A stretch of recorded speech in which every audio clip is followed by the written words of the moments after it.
आज मैं सुनाने जा रही हूँ श्री रामचंद्र जी के स्वागत में गारी। जब ससुराल जाते हैं तो सखी लोग क्या गाती हैं, सुनिए। भल कैली राम रौरे ऐली ससुरारी हो, भल कैली राम रौरे ऐली ससुरारी हो। हे जी रही गैली जति हमारी, हाय सीताराम से बनी। हे जी रही गैली जति हमारी, हाय सीताराम से बनी। भल कैली राम रौरे ऐली ससुरारी हो, हे जी रही गैली जति हमारी, हाय सीताराम से बनी।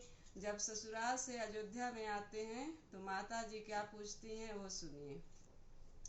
हंसी हंसी पूछेली मातु कौशल्या रानी, हंसी हंसी पूछेली मातु कौशल्या रानी।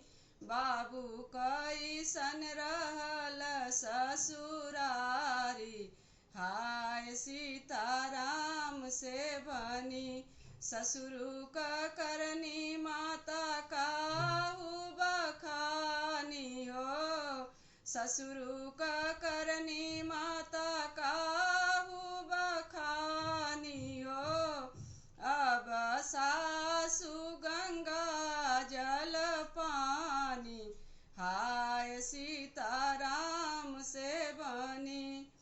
हंसी हंसी पूछेली मातु सुमित्रा हो, हंसी हंसी पूछेली मातु सुमित्रा हो। बाबू कैसन रहल ससुरारी, हाय सीताराम से बनी। सरहज हंसी हंसी बेनिया डोलावेली, सरहज हंसी हंसी बेनिया डोलावेली। अब सरवा बड़ा हो अभिमानी, हाय सीताराम से बनी।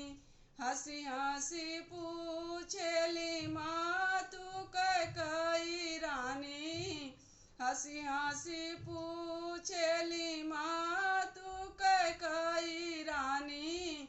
बाबू कैसन रहल ससुरारी, हाय सीताराम से बनी।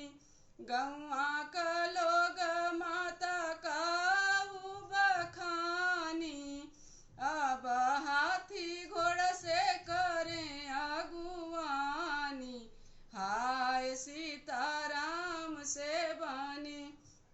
उस पे माता जी लोग क्या कहती हैं सुनिए। 9 महीना बाबू पेटवा में रखली हो, 9 महीना बाबू पेटवा में रखली हो। एकहू ना कैला बड़ाई, हाय सीताराम से बनी। एक दिन खातिन बाबू गैला ससुरारी हो, एक दिन खातिन बाबू गैला ससुरारी हो। अब सासु कएतनी बड़ाई, हाय सीताराम से बनी। अब सरहज कएतनी बड़ाई, हाय सीताराम पे बनी। आप लोग को कैसा अच्छा लगेगा कमेंट करिएगा।